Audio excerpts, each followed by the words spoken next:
Everyone, welcome to rediscover UGC NET और मैं हूं आपकी एजुकेटर रचना अग्रवाल। आज जो टॉपिक है जिस पर ये वीडियो मैं बना रही हूं, आप सभी को पता है कि यूजीसी नेट का रिजल्ट आया दिसंबर 2025 साइकिल का और आंसर की में बहुत धांधली हुई है। सिर्फ एक दो सब्जेक्ट की बात नहीं है, बहुत सारे सब्जेक्ट्स। एजुकेशन में भी मैंने कहा था कि 2 क्वेश्चन को चैलेंज करना बहुत जरूरी है, उसके प्रूफ भी दिए गए थे, पर कोई चेंज नहीं आया क्वेश्चंस में, ना मतलब आंसर की में कोई चेंज नहीं आया फाइनल आंसर की में।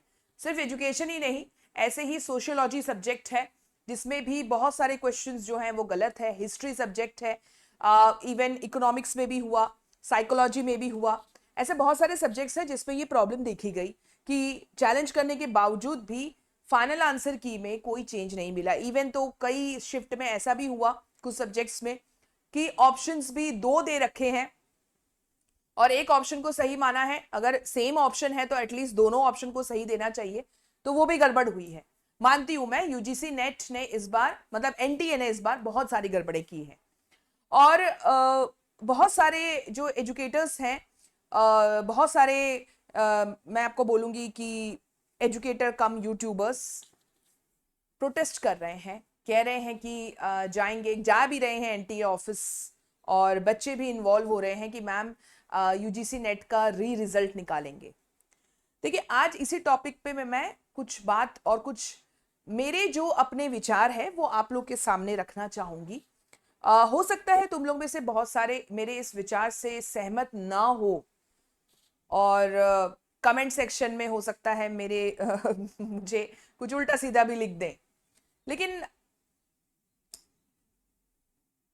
मेरे साथ जो आप बीती हुई है, यानी ये मैं खुद भुक्तभोगी हूं इस चीज की, तो वो मैं आपके साथ जरूर शेयर करूंगी।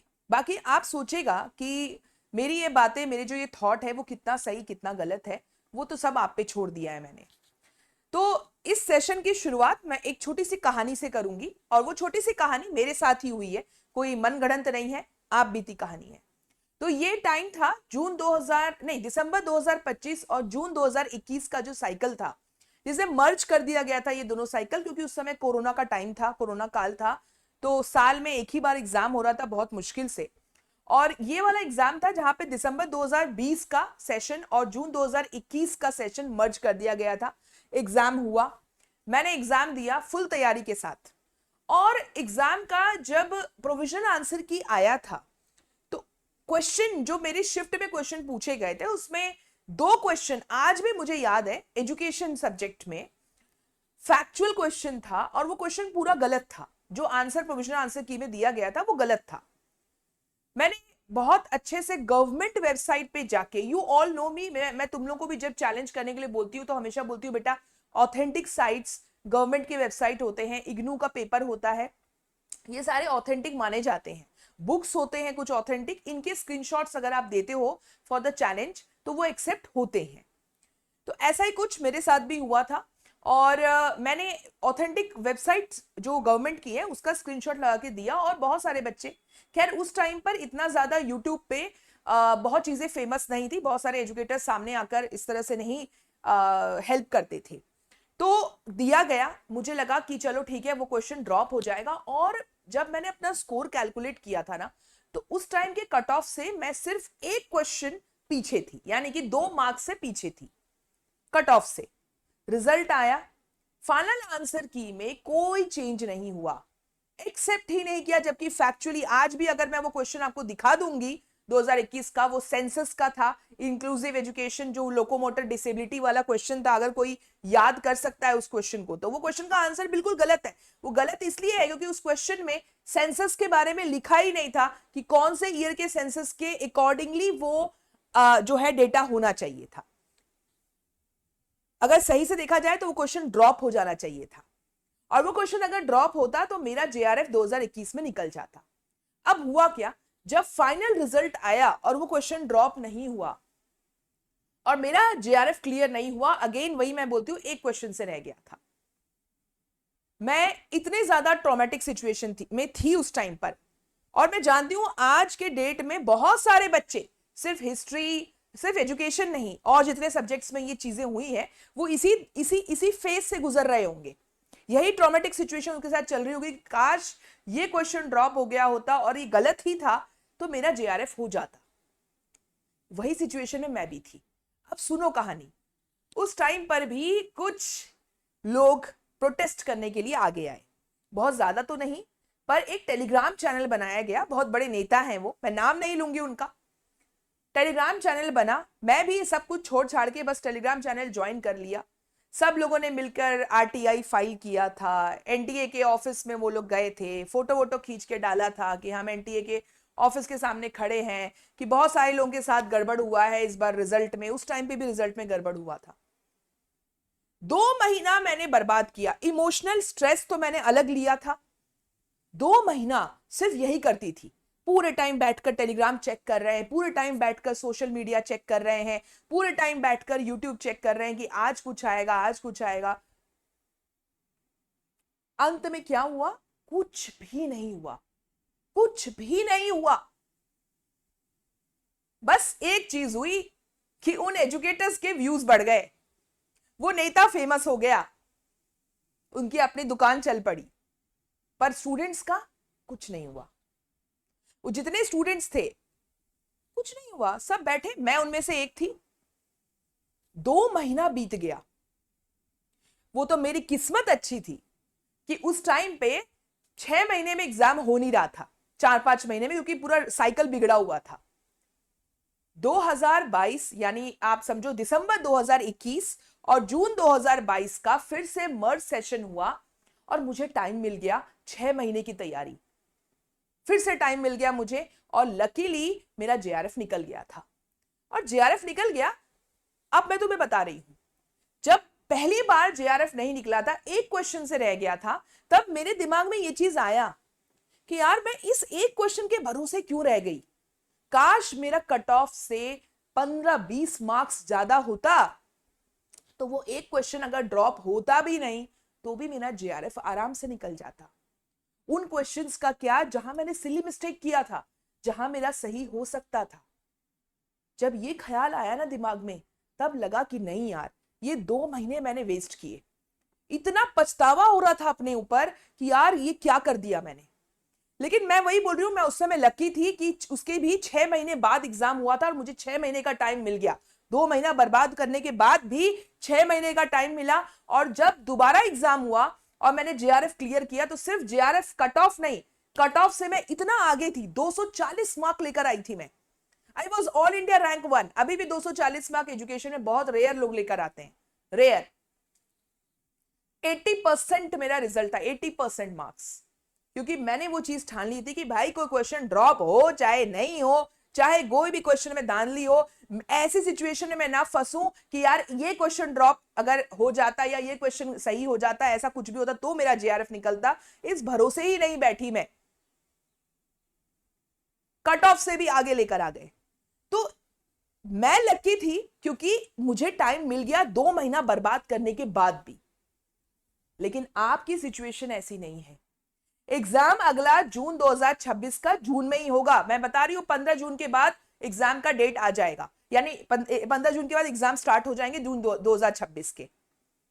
और आप इस स्टेज में आकर बहुत सारे बच्चों का, जिनका खासकर वो बच्चे ज्यादा प्रोटेस्ट में इन्वॉल्व हैं या इन सब चीजों में ज्यादा टाइम वेस्ट कर रहे हैं, जो कुछ मार्क्स से नेट या कुछ मार्क्स से उनका जेआरएफ रह गया। मैं आप लोगों से रिक्वेस्ट कर रही हूं, प्लीज अपना ये कीमती टाइम बर्बाद मत करिए। कुछ नहीं होना जाना है, कुछ नहीं होना जाना है। और तो और एज अ प्रूफ यूजीसी ने, एनटीए ने अपने ब्रोशर में भी ये चीज मेंशन कर दिया है, साफ साफ मेंशन कर दिया है। तुम लोग ये देख ही सकते हो, बहुत सारे लोगों ने ब्रोशर चेक भी कर लिया है। रीवैल्यूएशन और rechecking of result, there will be no re-evaluation or rechecking of the result. No correspondence in this regard shall be entertained. और अगर आप करना चाहते हैं related to the result, तो you have to go through the legal procedure. है तुम्हारे पास time? क्या तुम केस करोगे एनटीए में? एनटीए पे हाँ, और अगर तुम ये सोच रहे हो कि मैम एजुकेटर होकर आप क्यों नहीं आवाज उठा रहे हैं, बहुत सारे एजुकेटर्स उठा रहे हैं, तुमको पता है उनकी एक भी नहीं सुनी जाएगी, क्योंकि यहां पे भी साफ साफ लिखा हुआ है कि जो भी कम्युनिकेशन होगा that should be from the individual, यानी that should be from the students, वही इंटरटेन होगा। अगर हम एज अ रिप्रेजेंटेटिव, क्योंकि अगर हम लोग करते हैं तो we are the representative of students, कुछ नहीं होता है, वो सिर्फ दिखावा है, मैं तुम्हें बता रही हूं, कुछ नहीं होना है। अगर मैं जाकर प्रोटेस्ट कर रही हूं, मैं जाकर मेल कर रही हूं, मैं जाकर आरटीआई फाइल कर रही हूं, they are not, that thing, that request will not be entertained. साफ साफ लिखा है, किसको करना है, स्टूडेंट्स को करना है। अब सवाल यह है कि मैम क्या हम चुपचाप बैठ जाए, इतनी धांधली हुई है, आंसर की में इतनी धांधली हुई है, क्या हम चुपचाप बैठ जाए? नहीं, चुपचाप नहीं बैठना है आपको, आप बिल्कुल प्रोटेस्ट करिए, आप ट्विटर पे ट्रेंड करिए, लेकिन अपना टाइम वेस्ट मत करिए उसी में। आप आरटीआई फाइल करिए, आप ईमेल करिए एनटीए को, अपना एप्लीकेशन नंबर, रजिस्ट्रेशन नंबर लिखकर आप ईमेल करिए कि ऐसे ऐसे चीजें हुई हैं, लेकिन सिर्फ यही करके अपना टाइम वेस्ट मत करिए, क्योंकि मैं जानती हूं कुछ नहीं होने वाला है। तुमको मैं एग्जाम्पल दे देती हूं, नीट का इतना बड़ा धांधली, जब नीट देश का सबसे बड़ा एग्जाम है, तुमको पता है 2 साल पहले भी नीट का पेपर लीक हो गया था, क्या री एग्जाम हुआ? नहीं हुआ। बहुत बड़े बड़े एजुकेटर्स रोड पे आ गए थे प्रोटेस्ट करने के लिए, कुछ हुआ? नहीं हुआ। एसएससी का हर बार कंट्रोवर्सी होता है, टीचर्स चले जाते हैं प्रोटेस्ट करने के लिए, पिट जाते हैं, होता क्या है, बच्चे क्या होते हैं, बच्चों का कुछ हुआ आज तक? एसएससी का एग्जाम ना तो री एग्जाम होता है, ना री रिजल्ट होता है, कुछ नहीं होता है। बस होता किसको फायदा है, तुम सभी जानते हो, वो एजुकेटर्स न्यूज में आ जाते हैं, उनका नाम हो जाता है, वही उनको चाहिए। मैं आपसे रिक्वेस्ट कर रही हूं कि कुछ नहीं करना आपको, बस अपनी पढ़ाई पे ध्यान लगाइए। दोबारा साइकिल होगा जून में, अपना, मैं मानती हूं कि दोबारा रीस्टार्ट करने में बहुत दुख होता है, उसमें भी तब जब आप एकदम रास्ते में थे, जेआरएफ दिख रहा था आपको, एक क्वेश्चन से रह गया, तब ज्यादा दुख होता है। लेकिन इसी को तो जिंदगी बोलते हैं यार, इसी को जिंदगी बोलते हैं, हार के बाद जीत होती ही है। लेकिन अगर तुम रुक गए, अगर तुम टाइम वेस्ट कर गए, अगर तुम यही चीजों में पड़े रह गए, तो क्या होगा? कुछ नहीं होगा, टाइम अलग चला जाएगा, और जो बच्चे समझदार है, जो बच्चों ने रीस्टार्ट कर दिया है, वो जून 2026 में जेआरएफ ले आएंगे, और तुम वहीं के वहीं रह जाओगे, वहीं के वहीं स्टक रह जाओगे। और इतना ज्यादा उस समय तो तुम्हारे दुख को कोई सुनने वाला भी नहीं होगा, और तुम जब किसी को बोलोगे ना तो लोग बोलेंगे बेवकूफ था भाई, तू बेवकूफ था जो तूने टाइम वेस्ट कर दिया। So it's my request, it's my humble request to everyone, each and everyone, जो जो ये वीडियो देखेगा उन सबको रिक्वेस्ट है, देखिए आप प्रोटेस्ट करिए, आवाज उठाइए, लेकिन टाइम वेस्ट नहीं करेंगे, टाइम बहुत वैल्यूएबल है, अपनी पढ़ाई वापस से शुरू कर देंगे, रीस्टार्ट कर देंगे अपनी पढ़ाई, रुकेंगे नहीं। और इसी बात को लेकर मैं जो है ये वीडियो भी इसलिए बनाई हूं, सबसे पहले तो आपको इस चीज के ऊपर ध्यान दिलाने कि बेटा री रिजल्ट आएगा क्या। अरे यार, वो कुछ बच्चे जो गेट पे खड़े हो गए एनटीए के ऑफिस के सामने, वो क्या 10 लाख बच्चों का वापस से रिजल्ट निकालेंगे? कोई नहीं निकाल रहा है। एनटीए सिर्फ यूजीसी नेट ही थोड़ा ना देख रहा है, एनटीए के पास और भी एग्जाम्स है, वो उनको देखेगा। उन्होंने रिजल्ट निकाल दिया, और तुम्हें बताती हूं कि रिजल्ट के मामले में कभी भी सुप्रीम कोर्ट या हाई कोर्ट इंटरफेयर नहीं करती है, याद रखना, कभी नहीं करती है। वो रिजल्ट्स, मार्क्स, इन सब को लेके कभी इंटरफेयर नहीं करेगी। आप अगर केस करते हैं, उस टाइम पे भी केस किया गया था, जून 2021 में बता रही हूं मैं तुमको, केस किया गया था, वो नेता ने बड़ा एक लॉयर भी था साथ में, केस किया था, पर केस को रफा दफा कर दिया, सुना ही नहीं, केस की सुनवाई तक नहीं हुई थी, ये भी तुमको मैं बता दूं। और इस बार भी अगर केस किया जाएगा, केस की सुनवाई नहीं होगी, क्योंकि रिजल्ट के मामले में सुप्रीम कोर्ट नहीं पड़ता। सुप्रीम कोर्ट किस मामले में पड़ता है? जब कोई प्रोसेस में गड़बड़ हो रहा है, जैसे यूजीसी का बिल आया, यूजीसी का जो बिल आया था अभी कुछ दिन पहले, जो जनरल कैटेगरी को लेकर जो कंट्रोवर्सी चल रही थी, हाँ, उसमें उन्होंने स्टे ऑर्डर लगा दिया। Because that was the process that is going on. Result के मामले में, मार्क्स के मामले में सुप्रीम कोर्ट कुछ नहीं बोलती। क्यों? क्योंकि वो प्रोफेसर्स के हाथ में होता है। प्रोफेसर क्वेश्चन बनाते हैं और उनकी अपने थिंकिंग के हिसाब से आंसर की बनती है। लेकिन हाँ, अगर आंसर की में सही में गड़बड़ हुआ है, फैक्चुअल डेटा प्रेजेंट किया गया है, तो यू नेवर नो कि कंसिडर हो जाएगा। जस्ट क्रॉसिंग माई फिंगर्स कि आंसर की वो दोबारा देखेंगे और होगा। वो मैं बोल ही रही हूं कि आप लोग मेल करिए, आप लोग मेल करिए, आप लोग आरटीआई फाइल करिए, आप लोग इवन ट्विटर पे बैठकर you can do that, hashtag को वायरल करिए, पर टाइम वेस्ट मत करिए। ठीक है? तो बस यही मेरा रिक्वेस्ट था आप लोगों से, ये वीडियो बनाने का यही रिक्वेस्ट था। अपनी कहानी के थ्रू मैं तुम लोगों को सिर्फ यही बताना चाहती हूं कि इस देश में ना जो आम जनता है, और उसमें भी middle class family, lower middle class family, जो एक वक्त की कहते हैं ना, अगर कुछ तनख्वाह, कुछ सैलरी मिल जाए, जॉब मिल जाए अच्छी, उसी में खुश रहता है वो। आप अपने माँ बाप को बोलेंगे कि हम प्रोटेस्ट करने जा रहे हैं, 2 डंडे मारेंगे तुमको और बोलेंगे बेटा पढ़ाई कर, इतना टाइम नहीं है, you don't have time. Ambani के बच्चे तो हो नहीं कि पूरी जायदाद तुम्हारे लिए रखी गई है, बैठ के तुम हाँ आराम से प्रोटेस्ट करो और तुम्हारे लिए जायदाद रखी हुई है, आराम से खाओ, कोई टेंशन ही नहीं है। तो वो तो तुम्हारी हालत नहीं है। तुम्हारे लिए टाइम बहुत कीमती है, उम्र निकलती जा रही है। गवर्नमेंट जॉब्स भी अगर अप्लाई करोगे, गवर्नमेंट जॉब में भी एज लिमिट होती है, तो कहां तक टाइम वेस्ट करोगे? इसीलिए रिचार्ज कर जाओ, अपने माइंड को मेकअप कर लो, इमोशनली स्ट्रांग हो जाओ और वापस से तैयारी शुरू कर दो। और इसी तैयारी में मैं आपका साथ दूंगी। Rediscover UGC net YouTube channel आपका साथ देगा। आपकी तैयारी में जुड़ जाओ। कल से 11 बजे हमारी क्लासेस शुरू हो जाएंगी। पेपर 1 की क्लास 11 बजे। दिसंबर 2025 पे जो जो नए नए क्वेश्चंस आए, बहुत सारे टॉपिक के, वो सब हम एक एक करके यूनिट वाइज डिस्कस करेंगे हर दिन।